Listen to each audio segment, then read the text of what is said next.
Alright everyone, how are we getting on? It's Tuesday morning. This is the morning briefing from the Celtic Way with Hamish, Tony and Joe. Guys, how are you? Good. 4 more sleeps, I think it is now. Yes, come on, bring it on. Can't beat it. Yeah, same. Just same. Just same. Sums it up. Just same. Looking forward to the weekend.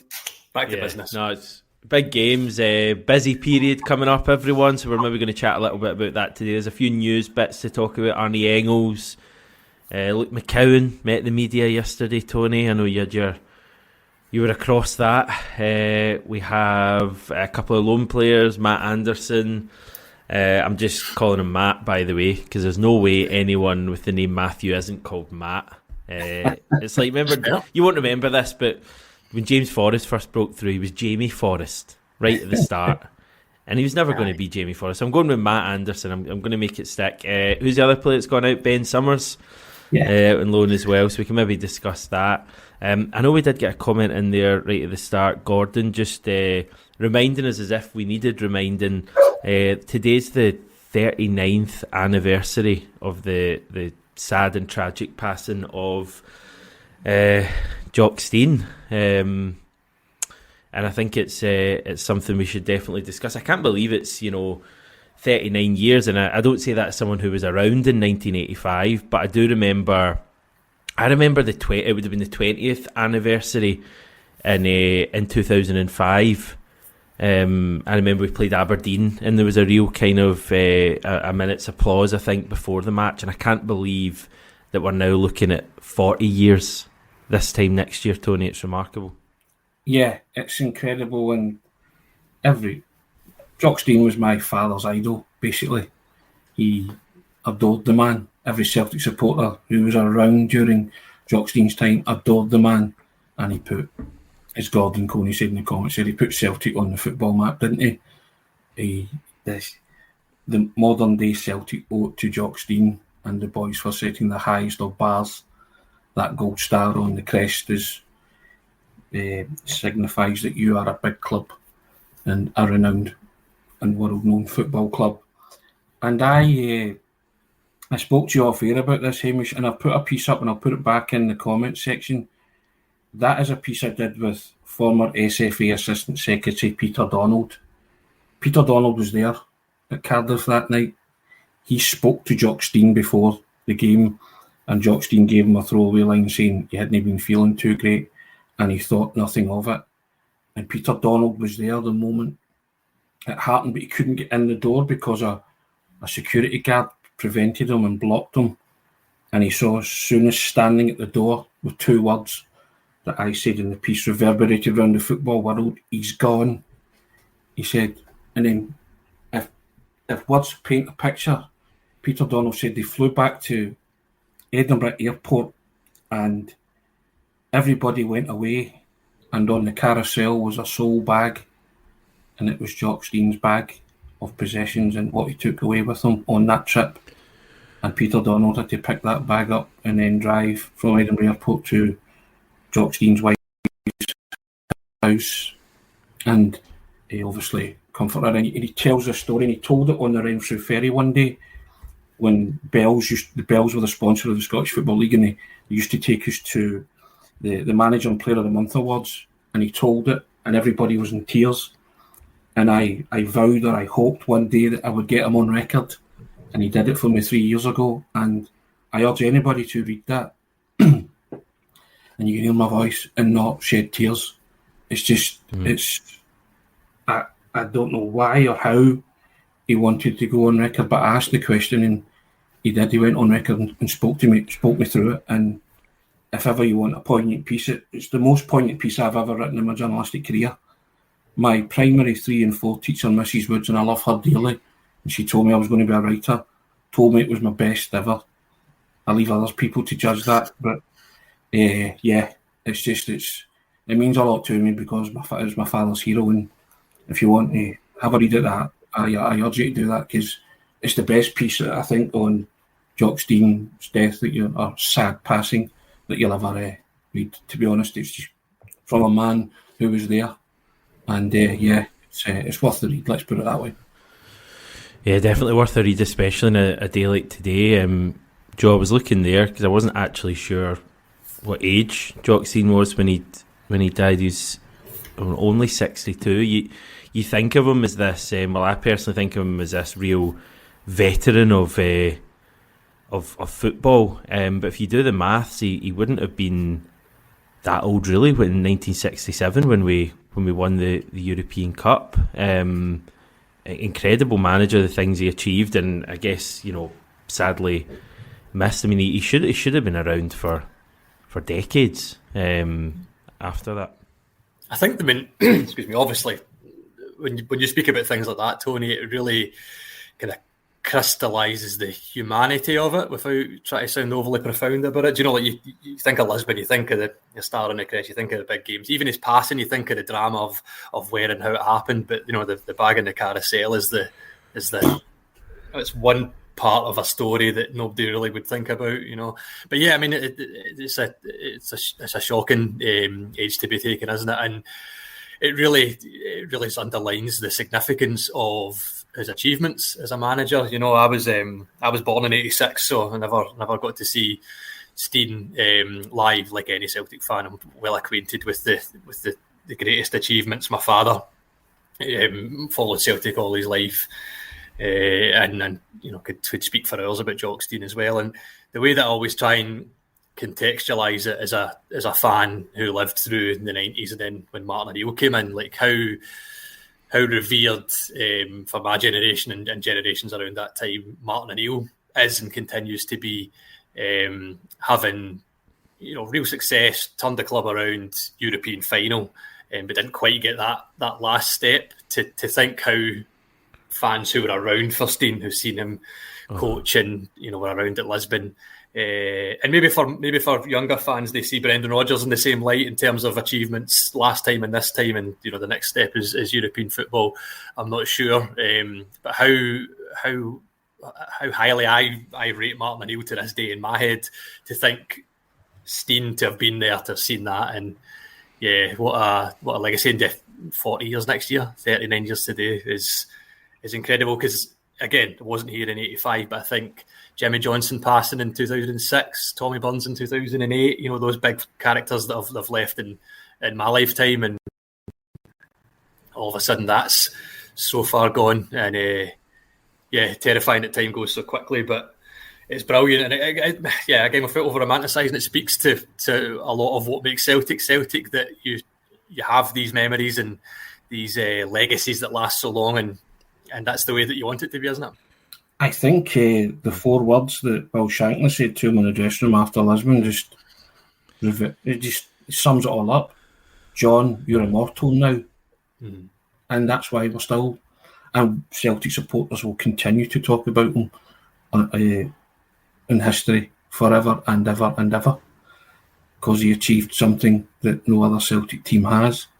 They were the first British club, Scottish club to do it, and being the first, just he was the man that was in charge of that group of boys who were destined to become Lisbon Lions. And I don't think you can sum it up any better than what Shankly said.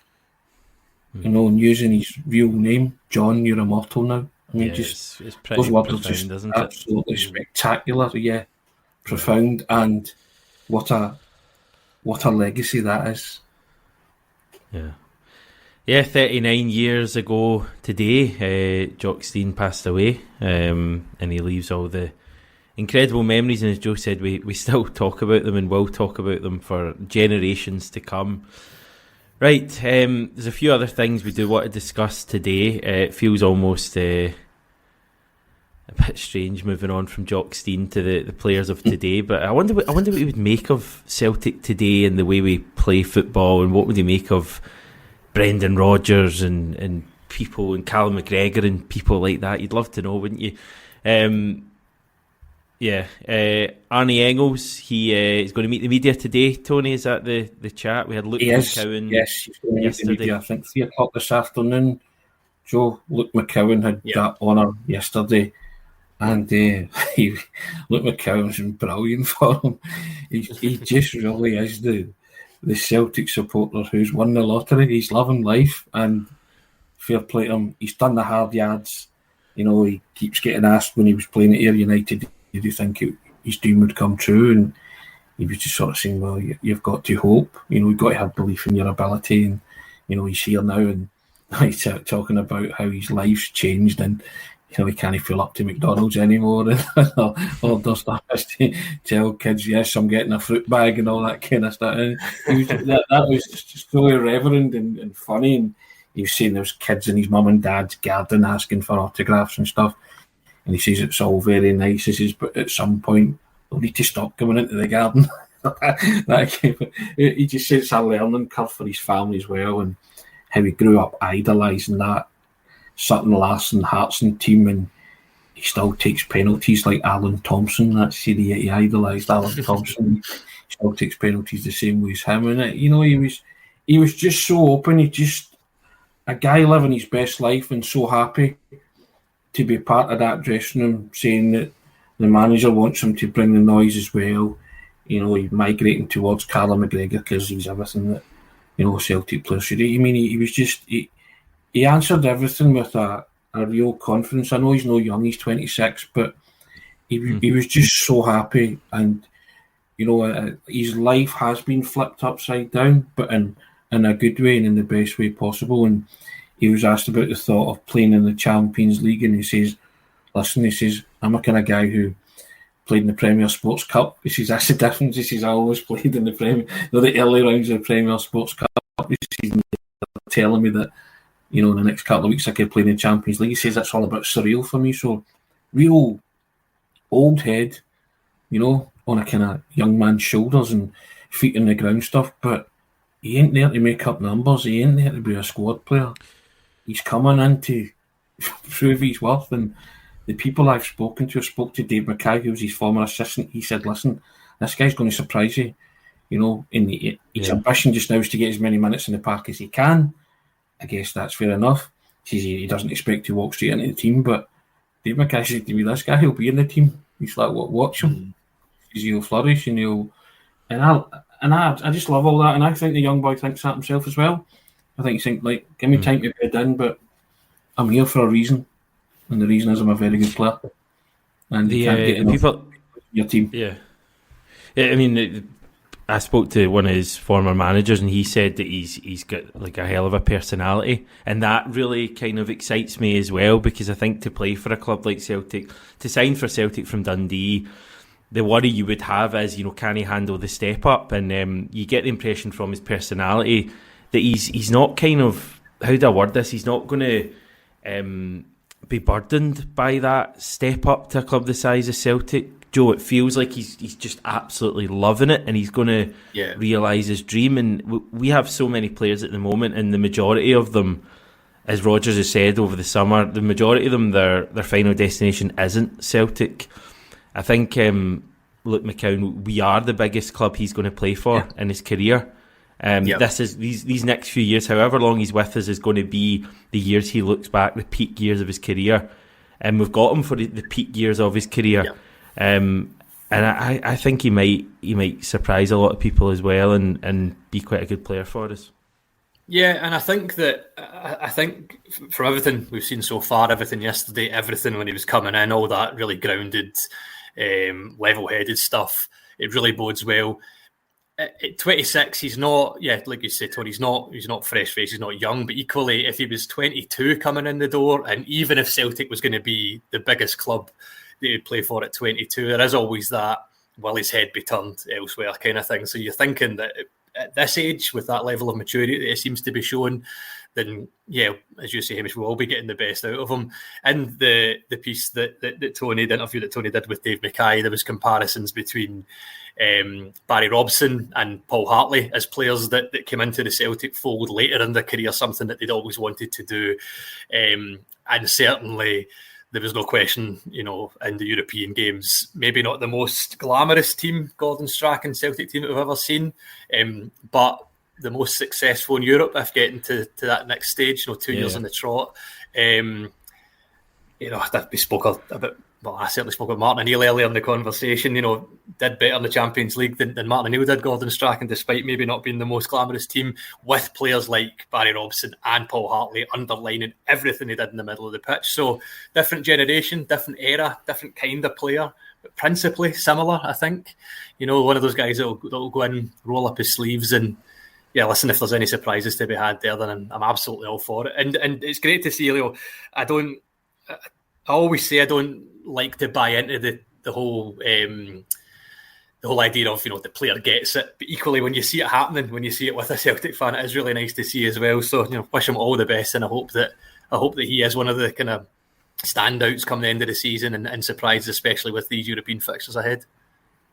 Yeah, he's going to have a role to play, isn't he? Because we're going to have these domestic matches where he'll probably be asked to come in. I don't think he's going to be starting many Champions League games, if I'm honest. No. He might surprise us, and I'm happy for him to do that. But I think he's going to have a big part to play in the weekend, making sure that he can be that big player for us. Maybe when the legs are a little bit tired in midfield. Frank asking who's the last player we signed for Dundee. Scott Bain was from Dundee. Jack Hendry was from Dundee. I don't know if you guys can think of any other recent-ish players from Dundee. Jack Hendry would have been mine because Scott Bain technically went to Hibs, didn't he? Before then coming to us. He hadn't actually signed. He went on loan to Hibs. Yeah, that's right. Yeah, Jack Hendry for me, I think. Is that the last one? Well, but you won't it? Yeah. He should do well. Hey, Arnie Engels today, Tony, what are we expecting to hear from him? It'd be good to actually hear from him because I feel like it's kind of the one we haven't really heard from yet. Yeah, but he did a social media clip went viral, didn't he? As he was walking around the stadium after the Rangers game and he shouts "amazing" into the camera, and I don't think they're aware of it, but that ingratiates yourself to supporters right away, and he's clearly saying what he feels, and he's thinking, wow, this is a guy that came from the Bundesliga. In the Bundesliga, you play in front of a lot of full house stadiums there, so I'm sure he's well aware of playing in front of big crowds, but I don't imagine Augsburg, average gate was anything like Celtic's, clearly. So, and I want to know how he felt making his debut, because he looked very comfortable, didn't he? Yeah. He didn't do anything out of the ordinary, but he pulled a football down and he spread it about, and you thought, right, okay, you look pretty elegant, you look pretty classy, you look a bit silky, and can't wait to see more of you. And I think that's the great impression that he left. The Celtic supporters were like, you'll do for me. And what I liked about him was what you heard very early when Celtic's interest was first mooted is that he wanted to come. And that was leaked very early, that Engels was desperate to come to Celtic. And I think this is one of those transfers where Celtic have got him at the optimum moment. What is he, 2021? And you get them at that moment, and then they play Champions League, and then they enhance their reputations. But Engels is that kind of, he's switched on enough to say, right, I'm going to go to a good club where I play in front of a lot of people, and if I do the business, then whatever happens in my career trajectory, it's only going up the way. Probably looked at Matt O'Reilly and thought, like a bit of that, and Brendan Rodgers was desperate to get him in, so I would imagine he'd been very involved in the process of signing the player. So he's had conversations with the player, and the player's decided that's my next port of call. And lots of people saying, well, if he's that good, why didn't Bundesliga sides come in from and all that? I don't care. I'm glad they didn't come in from. And I think he's a player who won't be fazed by the record transfer fee. I think he just wants to play football for Celtic and be at a good club and play in the Champions League and show everybody what he's about. And if he thinks that Rangers game was amazing, he ain't seen nothing yet, has he? Let's be honest. Yeah, I can't wait to see him play. I mean, he's playing for Belgium. He came on as a sub for them, didn't he? Yeah. I noticed Kevin De Bruyne was praising him. Not a bad player to be praising your fellow midfielder. I believe it's some sort of strange rule where his youth appearances and some yellow cards he picked up at that level have ruled him out of the second Belgium game. So I think he's already back at at Lennox. And I guess that's not bad news for us, Joe, but it'd be interesting to hear from him today. Yeah, absolutely. When I'd heard obviously missed the talking into the camera stuff and caught up with that after the Rangers game the other week, and I'd misread it. I thought it kind of, when I just read it on social media, I thought it was like, the time when when Rangers had beaten Celtic and he grabbed the camera, and I thought, oh God, is this boy setting himself you thought up? Engels had done that? Aye, I thought it was something similar. Much. I know, and I thought, oh my goodness, and then I saw it, and I was like, oh, it's, he's just really kind of overawed. I was obviously worried that the boys set himself off in the wrong foot, but was pleased when it wasn't the case. But no, really looking forward to seeing him. Got to assume that he starts Champions League. He's the big signing, isn't he? He's the marquee. He's coming in with who's he come in for then? That's the question I would ask you. If you say that, you've got to give me someone dropping out. Yeah, that's a good. I'm not sure. It begs the question of, is the midfield McGregor, Bernardo, Engels? Does Hatate come out there? Does Hatate the player that shines in the Champions League? Listen, what a problem to have. Not the only Celtic fan saying that at the moment. I think it depends on how things are going, and I mean that over the course of the kind of broader picture. How are we looking injury wise, squad fitness wise, as we get deeper into these games? Excuse me. How are we doing in the Champions League? How many points have we accrued? Are we looking like that final push? December's always busy domestically. We have another Champions League game against Aston Villa in January. I think it could be I don't know. I don't have an answer to that. I think it could be a massive year in the Champions League for Hatate, but equally, Hatate's one of those players that when he turns it on, even in the games where Celtic have been well defeated in recent years, he's been brilliant. But equally gives the ball away a little bit in possession, and I know the manager's spoken a lot about that. The creative players bringing unnecessary pressure onto the back line and the defensive third. So I have spoken there for about 2 minutes and not really given you an answer. But what a problem to have. It's a great problem to have, and I'm so excited about that midfield. Dennis is asking us about Austin Trusty as well. So if we just answer that and answer the same question for all four of our end of window signings. So Vai, Trusty, McCowan, Engels, how many of them, Tony, will be in the starting lineup on Saturday? I don't think any of them will start, I've got to be honest. I think they'll go with the tried and tested, but I think they'll all get game time with the Champions League in mind. He's got a plan for the Champions League. Brought these guys in with the Champions League in mind, I think. So you'll have to give them game time before the Hearts game. But he lays great stock in the guys that are there already, doesn't he? He's mentioned that a few times, and the guys that have got him to this point. So I think he'll start with the same team that defeated Rangers, but he'll give those guys like at least half an hour with a bigger picture in mind, with slowing Bratislava around the corner. I think he wants to play a certain way in Europe, and so I think you'll see all of them at some point on Saturday. I've got is the honest answer, and I think they'll all get a good half an hour, maybe more, in some certain cases, to see what they're really about. Because we've not had any midweek games yet this season, I don't think. It's all just been weekend to weekend. So I think from Saturday's game onwards, you might see a bit of difference. I mean, I guess it's slightly different because it's our first game back after 2 weeks off for a lot of the squad. But you wonder if already, could Engels start the game on Saturday but potentially not start on Tuesday night? Like, I think Rodgers is probably going to prioritise, and I'm talking slightly here, but he's probably going to prioritise the Slovan Bratislava game over Hearts. I know obviously every game is a huge game, but if he is looking to maybe keep players fresh for that Bratislava game, could you maybe see a couple of players dropping out of the team on Saturday? I know Saturday's a big game as well, by the way. It's Hearts. Yeah. It's such a tough one because I think that personally that having Bratislava first is great for Celtic, especially at home. Gives you the best chance to get off the mark, doesn't it? To get 3 points to really push it. Huge game. It's massive. But equally with that comes an element of pressure that we're certainly not used to supporters. Whether or not you put any stock in praising the manager or the players is a different issue, because they want to focus game to game and keep their concentration on what needs to be done.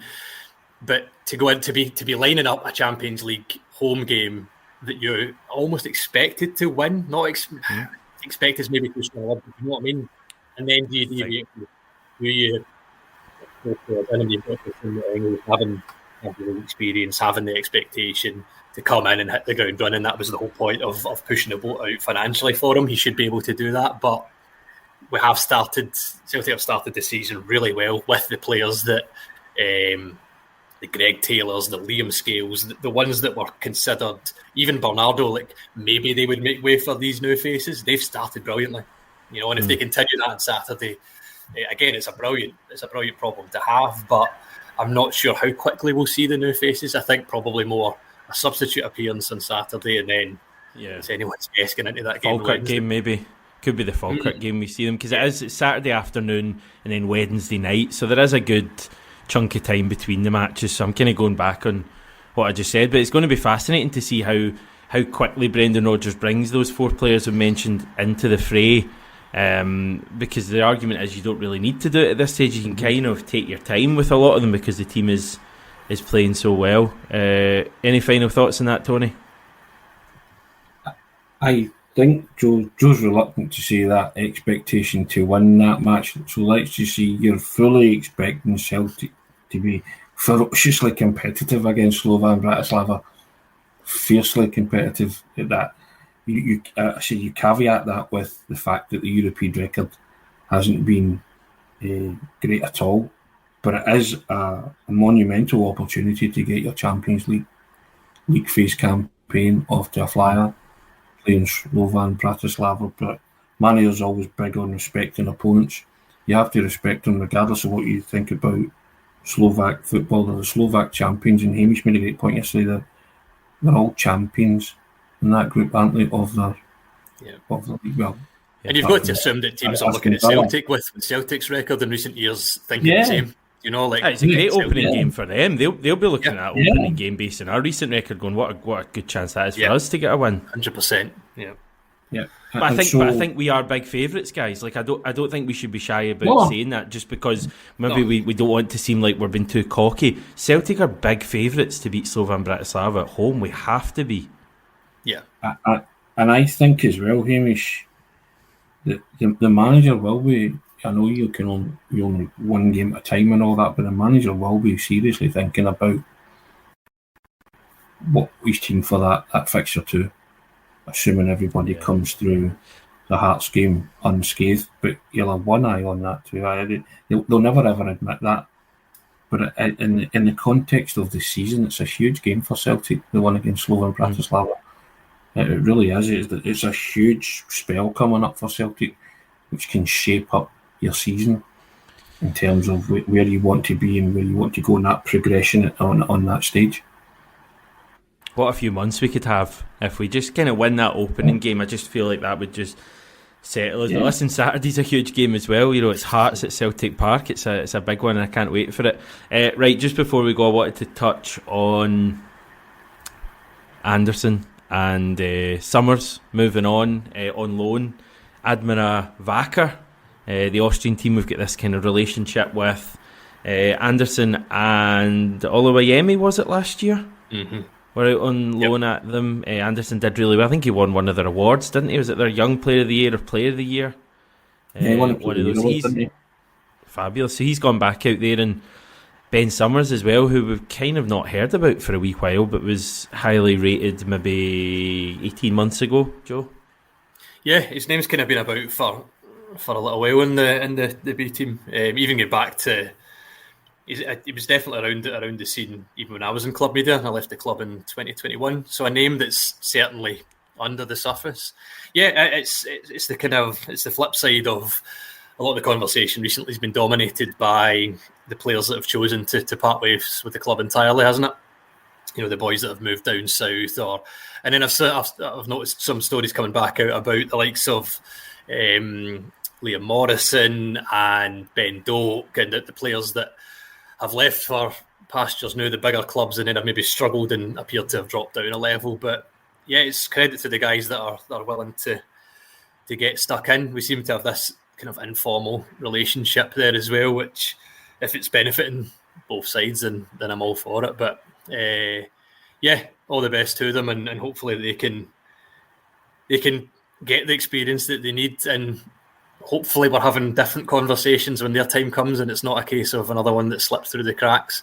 And yeah, I wish them all the best, I suppose. It makes sense for Anderson to go back there, I guess, after last season when he did so well. And he's someone I've got quite high hopes for, I think, Tony.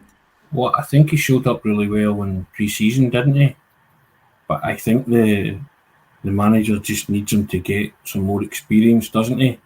And I think there's logic to sending him back to Admiral where he won a Player of the Year and he's playing competitive football. Because I think once he comes back from his second stint, I think he could be ready to mount a challenge to, come into that first team and be around the first team squad and get valuable game minutes. And I'm sure that's what the manager says. Maybe just not ready just now, but praised him for his pre-season efforts and said, right, I see something in you that another season on loan with this club playing competitive football will serve you well, and then you'll come back and we'll talk and see where your career's going. But I think he's probably saying to Anderson, I'm challenging you to come back and give me decision to make on you to start including you in this first team. I want you to be first team ready.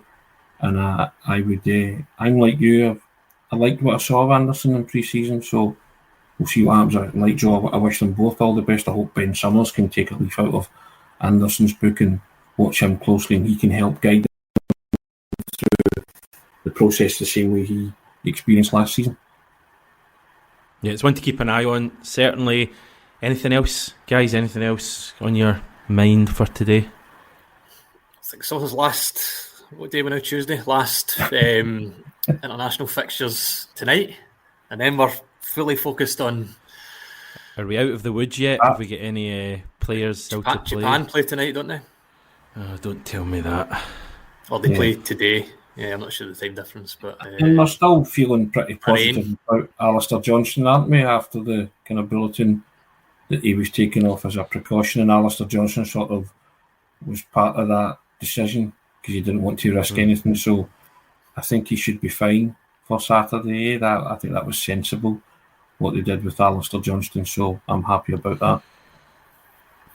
Yeah, Japan are on at 2 a.m. here, so I think that's 5 o'clock, 5 p.m. your time. McLaughlin's saying, so we can keep an eye on that. Hopefully, I don't think either of the guys will probably start. They didn't in the last game, did they? Maida came on and scored, so we'll keep an eye on it. But hopefully, all is good, and then we can move onwards to Hearts on Saturday. Do you get anything else, Tony? No, I like Joe said there, Tuesday. You're thinking, another few days. The Hearts game can't come quick enough for all of us, and every Celtic supporter. I think we're just feeling really confident about this squad of players and manager at the minute. So, and you just want to see the games, and you want to see what the manager does in terms of the team selection. Saying that's why he gets paid the big money, isn't it, to make those kind of decisions? But it's just great to be in that position. Many times have we spoken at a Celtic team are not in that position, and they don't have options. They don't have strength and depth, so I'm very pleased at that, and you just look forward to it. And Hearts as well. We all like beating Hearts, don't we? It's always good. You've seen Brendan Rodgers' teams. I know that last year was different when things were still kind of in transition, but when Brendan Rodgers' most successful seasons and most entertaining football at Celtic, first season and the second season, that stretch, that push towards December, and then when December is chaotic, when the players don't have that much time to think about it. Squad rotation comes in, but there's match, recovery, prep, match, and it's Wednesday, Saturday, Thursday, Sunday, whatever. Like, some of the best football that Celtic played, especially in that first year in that Invincible season. So to think that, this might not age well, could be looking in a couple of months' time and the backside's falling out of it. It doesn't seem like it's going to end up that way this year, but to be playing so well with, I know that you've got that rest that week, but to be playing so well just now, once things go under the caution, if Brendan Rodgers can recapture that kind of form, it could be you said this at the start of the conversation, Hamish, it could be a really exciting few months. You still feel that they've not hit stride yet, do you? Yeah, that's it. I think we've not seen a 90-minute performance. We've not seen 90 minutes, have we? Celtic came into their own very late last season, didn't they? And the manager told you this is where they wake up.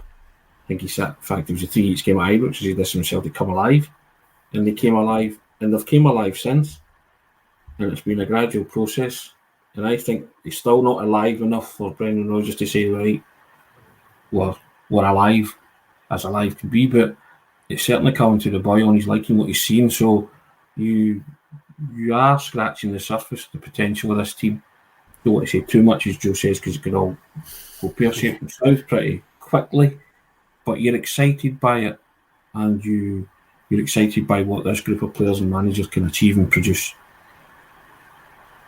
Yeah, and we can't wait for the games to come up. There's going to be so many of them to look forward to. Right, okay, that'll do us for today, everyone. Thanks again for all of you who have tuned in, commented, not commented, etc. Thanks, guys, once again for chatting away to me, and we'll return tomorrow to do it all again.